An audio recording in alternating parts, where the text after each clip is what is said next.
Magic the Gathering is the best game ever. I love it so much. I think they do, and they've been doing some really cool things and collaborations, but it's just not the same company like growing the brand. And Pokemon's the biggest IP ever. I think Pokemon is in a place of, like, all on its own. I don't think anything will ever be as safe and as profitable and just well-rounded as Pokemon is.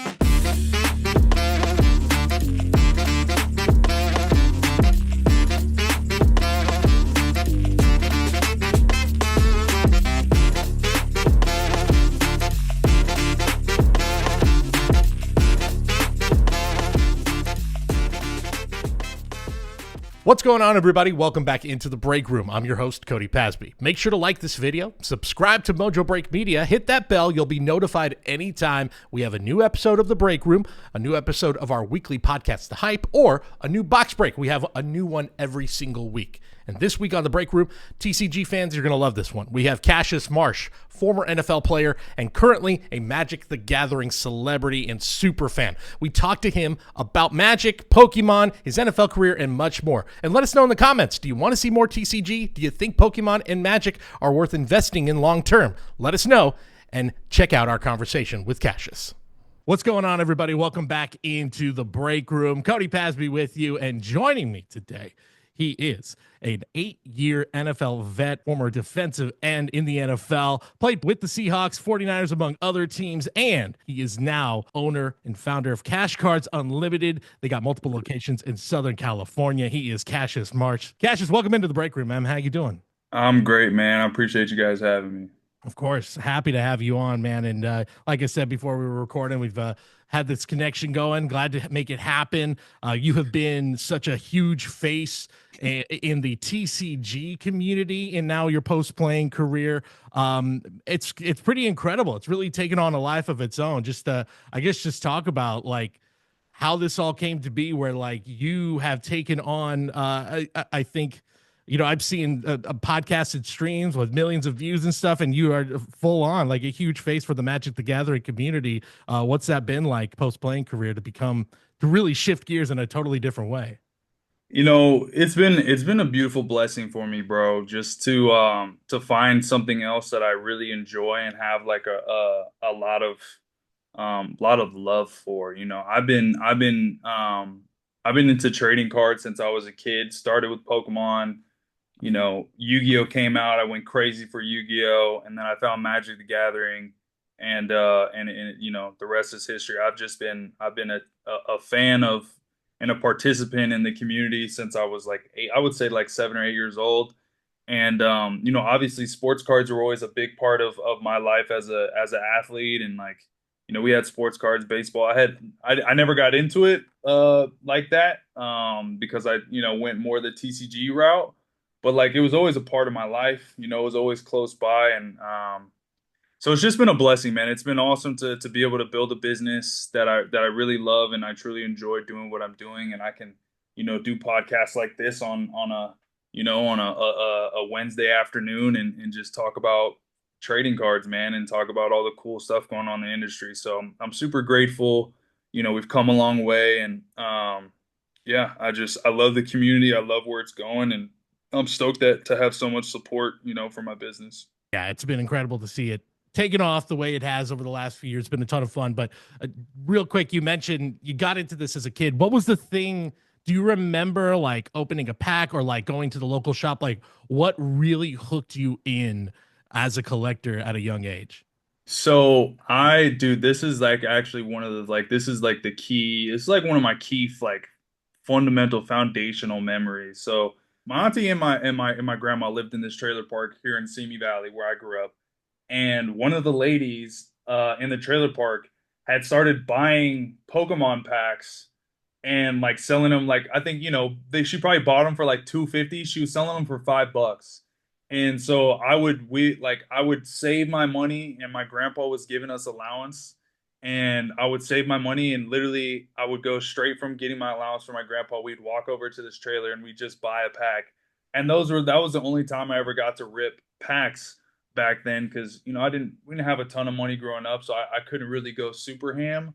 But like that's what really started, bro. Was like walking over to that lady's house and buying packs. She had, dude, it was crazy. I'm sure she probably looks back at it and just is like, wow. Because she had, I'm talking about, she had Fossil, she had all the first edition, she had all the OG, everything, bro. She had literally everything, like all the original stuff.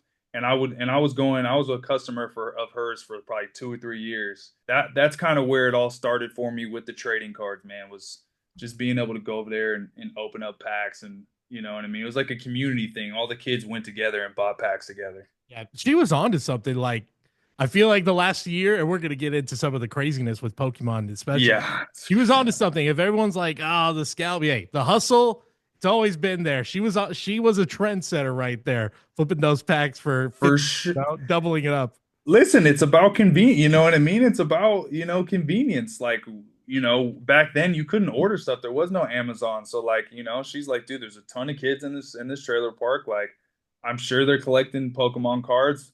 One or two of these kids starts getting word around that I've got packs. Like now she's got herself a little side hustle and she just has to sit in her house and wait for kids to come. You know what I mean? Like it was she definitely had that hustler gene for sure. But it's getting crazy now. The scalpers or hustlers, whatever you want to call them, it's definitely getting out of hand with Oh Pokemon. yeah. Oh, we definitely know it. Speaking of, why don't we rip open our first packs? We got some Pokemon packs there for you. Let's rip right into those. Let's start things off with some Pokemon booster packs. We've got Surging Sparks. Of course, we're chasing that Pikachu. We've got Twilight Masquerade, chasing Greninja, and Tyranitar in the Battle Styles pack. Let's see if we can get some big hits. We'll see. I go straight to the hits, bro. I don't even care about the card trick. There you Kaka, go. Poopy. This is our card right here. Ooh, okay. Little Zorora, little Okay. Zorora. All right. All right. Hollow. Not cool, nothing too crazy, but we'll take it. Yeah, nothing to write home about, but yeah. All right. Let's see what's in the next one. All right, we got Twilight Masquerades next. Yep. Frostlass. All Not right. bad. Another just basic hollow, rare. Surging Sparks is huge coming out, man. This is Surging a looks big great. time spot. A lot of really, really, really good stuff in here. This one's pretty cool right here, but that's not my rare. What did I get? Yeah. This is a rude. All right. All right.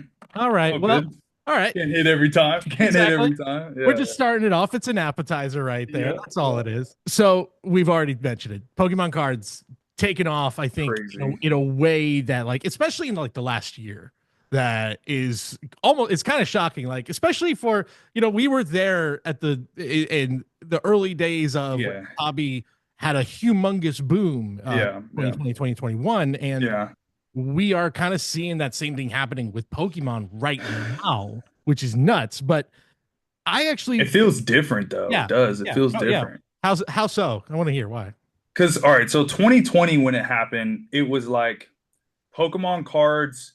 First off, Pokemon cards have always been a hustle, have always been a way to make money, and they Yeah, have always appreciated. Like, it's one of the better investments like on the planet right now is buying sealed mat Pokemon product, putting it in a closet, not looking at it, 10 years come back and you will have much more money. Like it is always been that way. But in 2020, bro, it feels like it was so hype driven and the price spike was so incredible.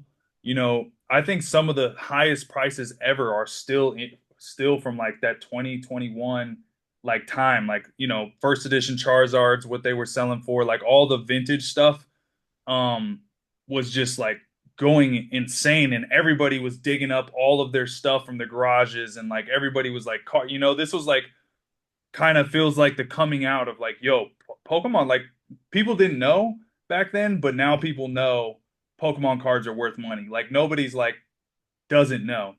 And so to me, it just felt so hype driven. It felt like it was an unknown. There were so much unknown factors there. You know what I mean? It was just like people trying to get in, but they don't know what they're doing. And then, over the last, it dipped a little bit, like since the 2020 market, it dipped. I think it, just got back to a healthy place.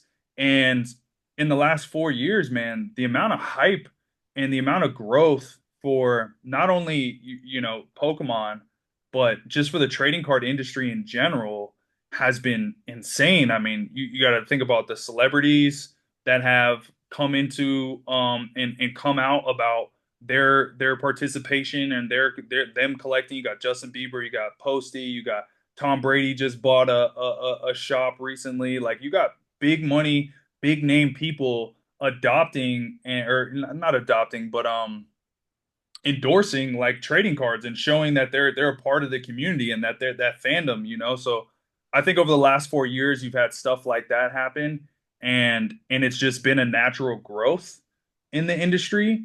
And now it's becoming Pokemon cards are becoming mainstream, you know. It's like almost like Rolex watches, you know what I mean? Like it's a flex, and a lot of the people who really grew up with it like me are coming into their 30s and money's starting to flow into the bank account. You know what I mean? And the stuff that we like, the stuff that like makes us feel good is, you know, old Pokemon cards or old, whether it's Pokemon or Yu-Gi-Oh, Magic the Gathering, like whatever it is, your sports cards, like that's the stuff that, you know, that we want to collect now and that we want to spend our money on. So I think it's a combination of that and a lot of new people coming into it and a lot of old people from way back coming back into it, because I see a lot of people revisiting their fandom, a lot of people revisiting their like, you know, like rejoining the collectors club, you know.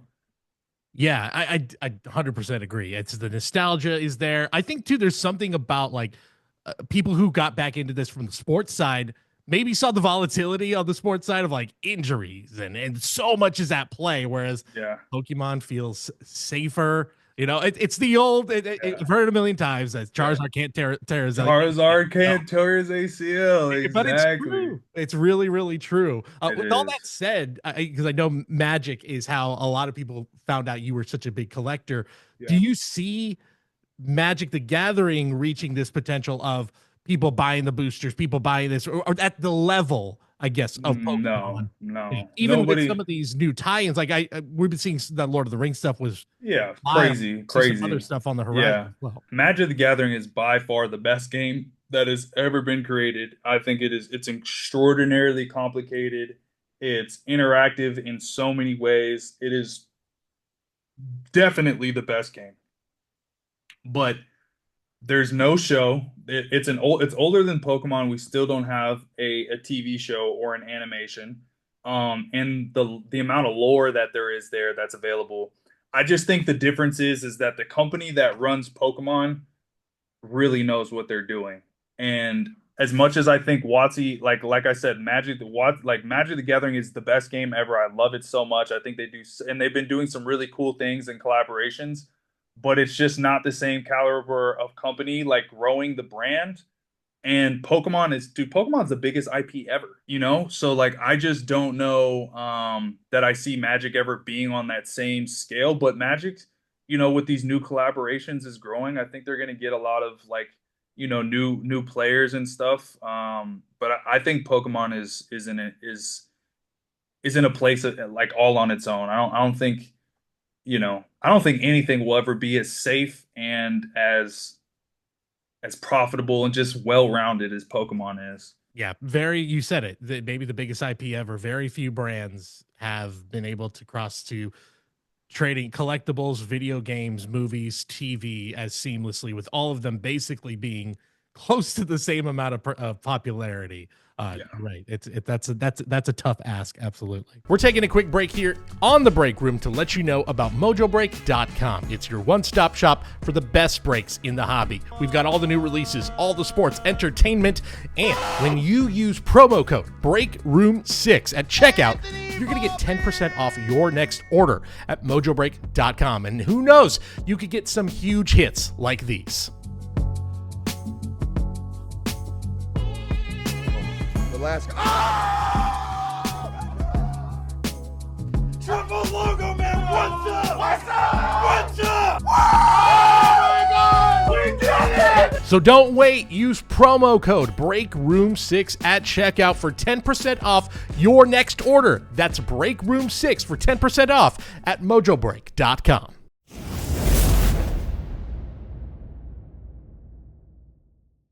Next up, we got a couple of Pokemon booster bundles. We've got Twilight Masquerade and the super hot Prismatic Evolutions. Can we get an Evolution SIR? Let's open this thing up and find out. Good stuff. Good choices on the packs. You guys weren't cheap about it, which I appreciate it. Hey, of course, yeah. You could thank our producer Alex. He's a big Pokemon guy, so he knows Nice. exactly. He knows what to send out. He knows the good stuff. He did a good job. He did a really good job for sure. All right, here we go. We got 6 packs in here. All right, well, let's rip those things right open. All right, let me get straight to it. There's a hit. There's a hit. If not, it's poop. Okay. I got one of these like secret box trainer cards. Okay, Yeah, we'll take it. You know, it's a decent hit. My son loves those cards. nice. Straight to it. What do we get? Frostlass, just regular hollow. There you go.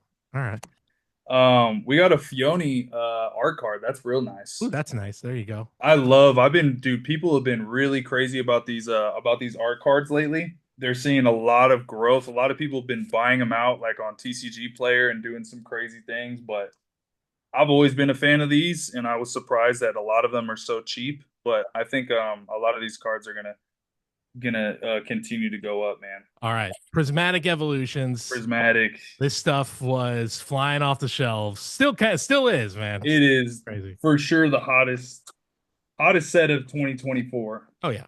Not even close. Oh, I thought it was gonna be a. Oh, It's not. It's an Umbreon foil. They're teasing us though. They're teasing us, yeah. dude. We're just going down the wheel. We got Leafeon regular. We're just going through the evolution wheel. Well, it's a good showcase for what you can get out of this, I guess. So Okay, little trainer card, Airy. okay, there we go. That's We'll nice. take that. It's a Yeah. solid little hit, little trainer. Oh, this actually is pretty cool. Roaring Moon, Pokeball. Um, Pretty cool. Nice. None too crazy. And then I got a Vaporeon too. They really hit us with the full wheel. It's kind of crazy. Yeah.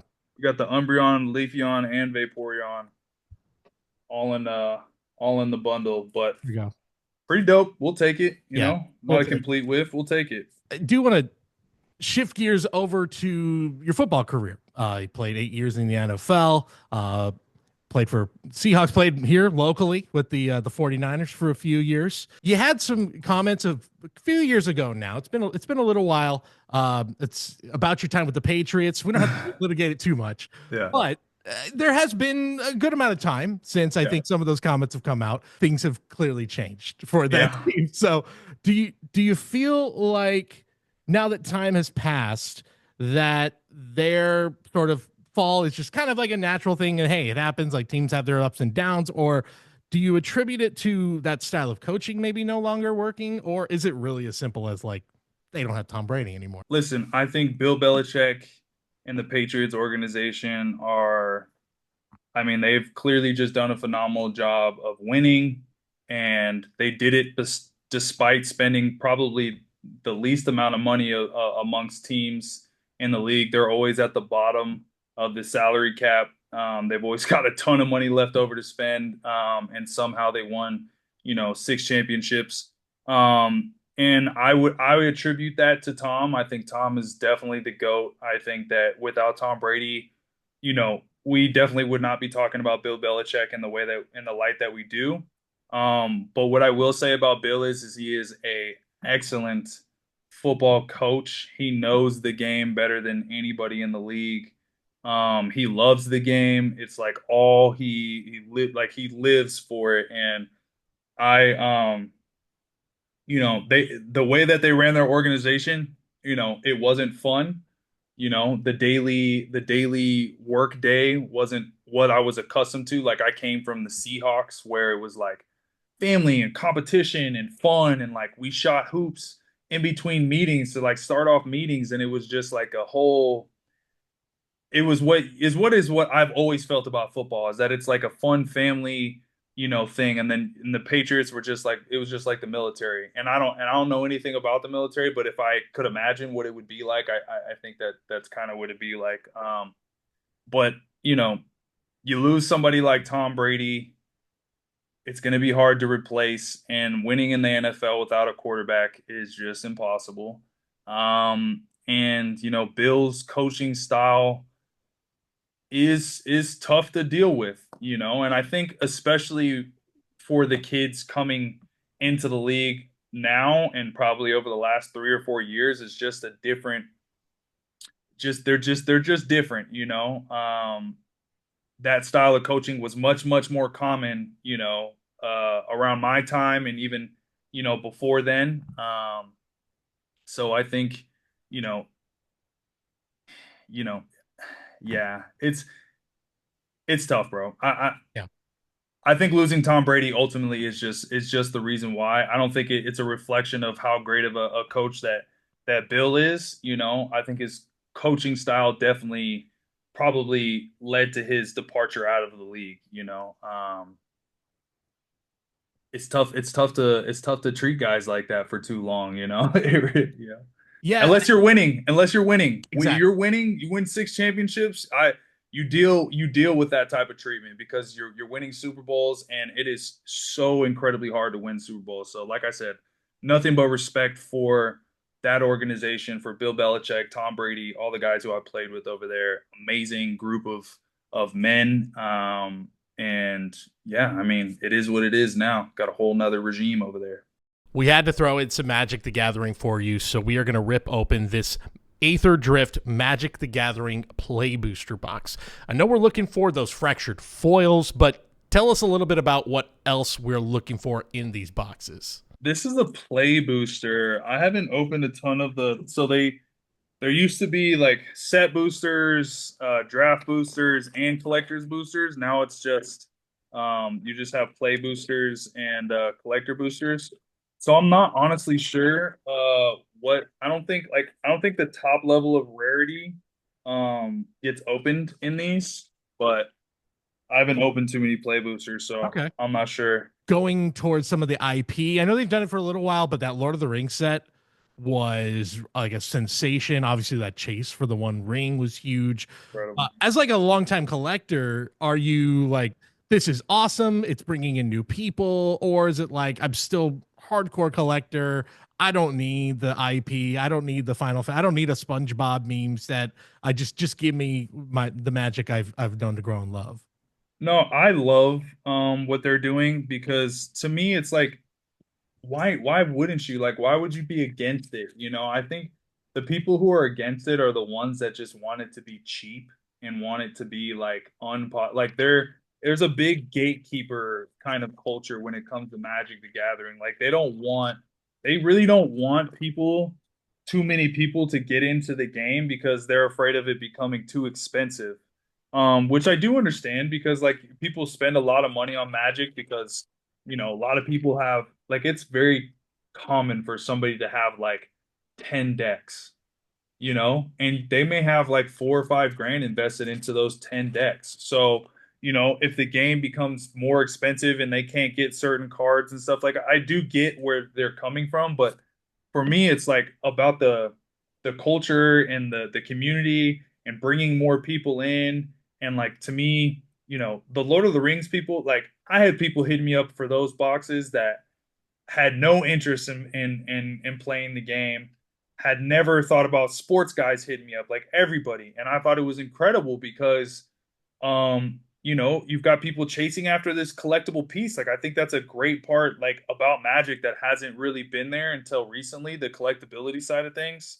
So I really love it. I'm a fan of it. But I know there's a huge like part of the community that's really down on it. It's crazy how much it seems to echo the a lot of the sentiments I think the last few years with sports cards too, where it's like, oh, it's stuff like this MLB debut patch, oh, it's a gimmick or whatever, but it's also at the same time getting the most eyeballs and the most coverage that we've ever seen for this stuff. So it's I get it sometimes for the long time collectors, but at the same time, it's like, do you want this stuff to grow? Do you want more people to keep collecting or not? At the same, you're Yeah. gonna have to go with some of the trends sometimes. Some people like it, some people don't, you know what Right. I mean? It And it's just happens. like can't be mad at either side. If you try to grow and make this as big as possible, you're gonna Have isolate to, yourself. have to. Fortunately. Okay, so we pulled some pretty cool stuff. Nice. I'll feature a couple like so this Radiant Lotus card.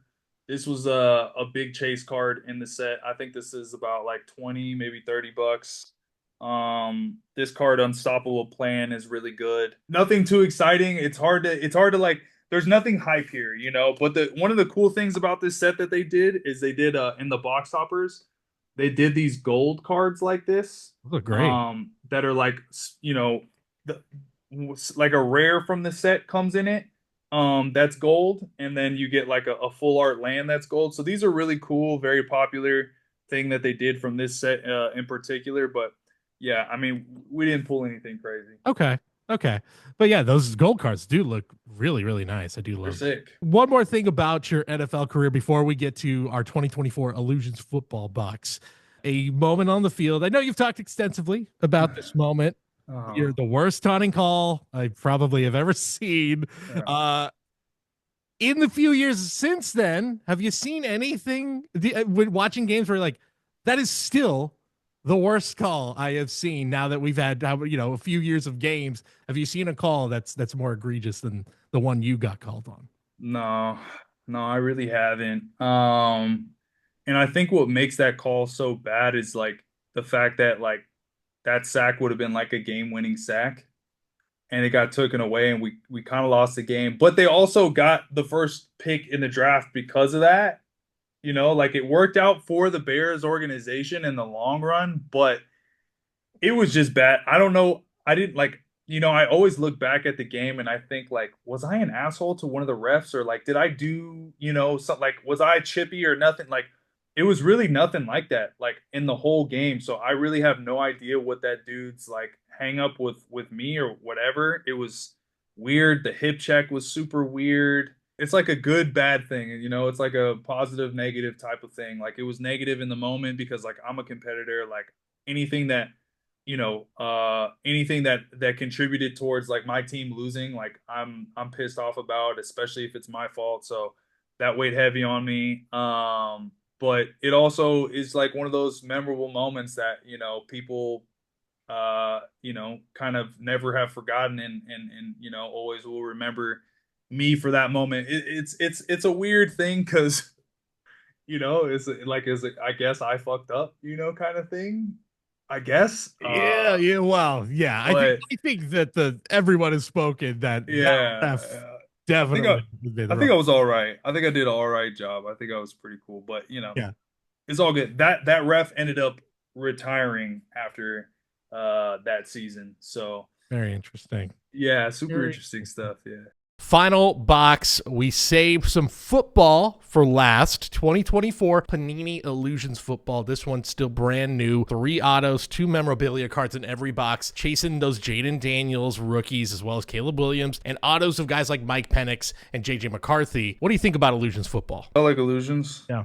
We got Russell Wilson and Jared Goff, two guys I spent a lot of time with, playing against, playing with. Yeah, Little casual cards. those acetate inserts always to the low numbered acetates, always a bit of a bigger chase as well. Okay, okay. Well, here we go backwards. Derrick Henry. Freak. 2 is a beast this year.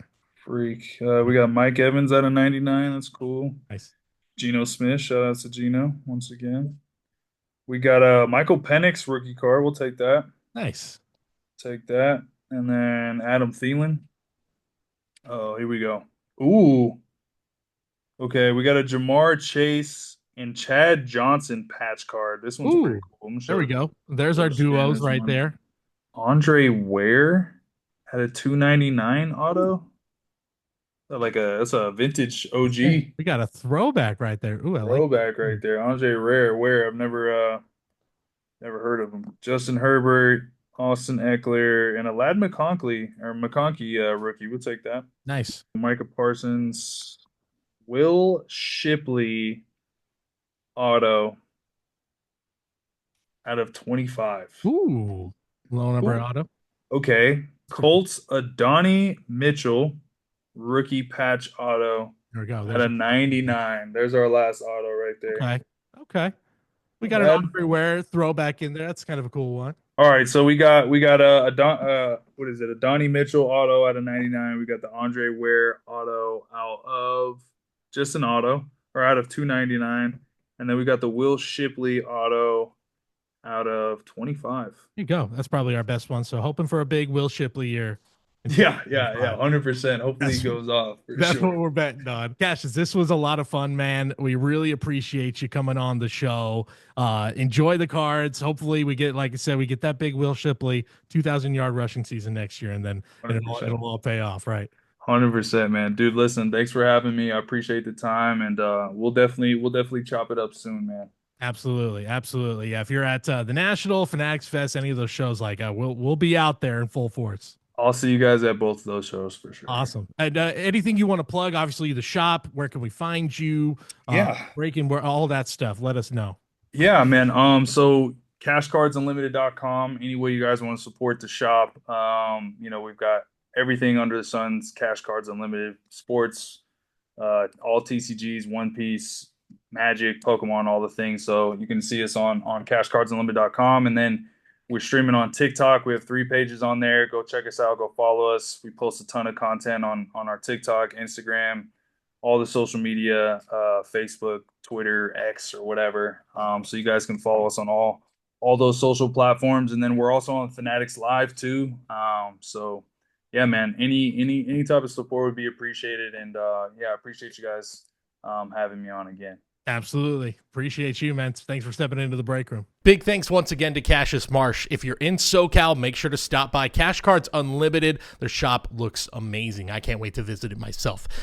Make sure, of course, to like this video. Subscribe to Mojobreak Media. You'll be notified anytime we got new episodes of The Break Room every few weeks here on Mojobreak Media, our weekly podcast, The Hype, and, of course, weekly box break videos. Thanks for watching, and we'll see you next time on The Break Room.